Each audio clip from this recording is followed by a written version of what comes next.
Hi friends, welcome to my channel.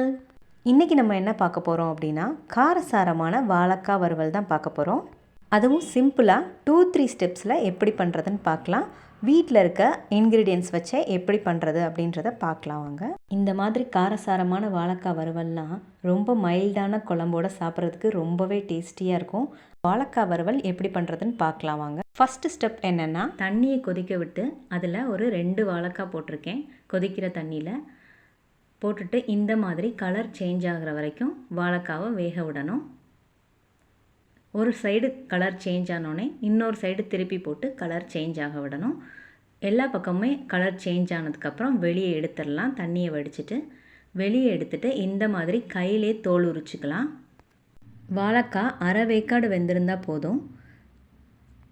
வாழைக்காய் ஓரளவுக்கு வெந்திருக்கனால கையிலே தோல் உரிக்கிறதுக்கு நல்லா வரும். இந்த மாதிரி கையிலே நீங்கள் தோல் உரிச்சிக்கோங்க. வாழைக்காய் வேக வச்சு தோல் உரித்து கட் பண்ணியாச்சுன்னா ஒரு 5 மினிட்ஸ் தான் வாழைக்காய் வறுவல் ரெடி ஆயிரும். இந்த மாதிரி 2 வாழைக்காயும் நான் தோல் உரித்து ரவுண்டாக கட் பண்ணி நீல வாக்கில் அதுக்கப்புறம் கட் பண்ணி நம்ம வச்சுக்கலாம். இந்த வாழைக்காய் வறுவலுக்கு நான் ஒரு டேஸ்ட் என்ஹான்ஸ் பவுடர் யூஸ் பண்ணியிருக்கேன். அந்த டேஸ்ட் என்ஹான்ஸ் பவுடர் நானே ஹோம்மேடாக ப்ரிப்பேர் பண்ணது தான். அது எப்படி ப்ரிப்பேர் பண்ணணும் அப்படின்ற ரெசிபி நான் ஷார்ட்ஸில் கொடுத்துருக்கேன். ஷார்ட்ஸில் செக் பண்ணி பாருங்கள்.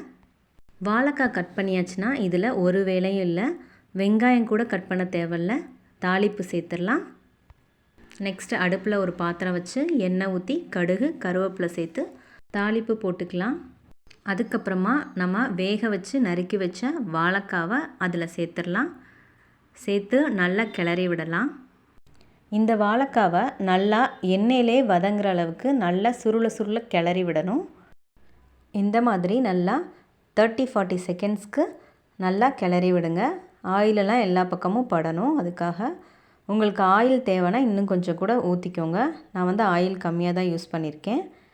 இதுக்கப்புறமா நம்ம தேவையான அளவுக்கு உப்பு போட்டுக்கலாம். உங்களுக்கு எந்த அளவுக்கு தேவையோ அந்த அளவுக்கு சேர்த்துக்கோங்க உப்பு. இதுக்கப்புறமும் நல்லா கிளறி விடணும். அப்போ தான் எல்லா பக்கமும் உப்பு சேர்ந்துருக்கும். அதுக்காக இதுக்கப்புறம் நம்ம இதுக்கு தேவையான அளவுக்கு மிளகாய்த்தூள் போட்டுக்கலாம். மிளகாய்த்தூள் கொஞ்சம் கம்மியாகவே சேர்த்துக்கோங்க. ஏன்னா டேஸ்ட் என்ஹான்ஸ் பவுடர் இப்போ சேர்க்குறோம். ஒரு 1.5 ஸ்பூன் இல்லை 2 ஸ்பூன் சேர்த்துக்கோங்க உங்களுக்கு தேவையான அளவுக்கு. டேஸ்ட் என்ஹான்ஸ் பவுடர் சேர்க்குறனால மிளகாய்த்தூள் கொஞ்சம் கம்மியாகவே சேர்த்துக்கோங்க. ஏன்னா அதுலேயும் நம்ம மிளகாயெல்லாம் போட்டு தான் அரைப்போம். அதனால் இதுக்கப்புறமா கொஞ்சம் டைம் கொடுத்தீங்க அப்படின்னா அது கிறிஸ்பியாகி வரும். இப்போது நம்ம மைல்டான குழம்பு வகைகளுக்கெலாம் யூஸ் பண்ணுற மாதிரி கிறிஸ்பியான காரசாரமான ஒரு வாழைக்காய் வறுவல் ரெடி. இந்த ரெசிபி உங்களுக்கு பிடிச்சிருந்துச்சுன்னா லைக் பண்ணுங்கள், சப்ஸ்கிரைப் பண்ணுங்கள். பாய்.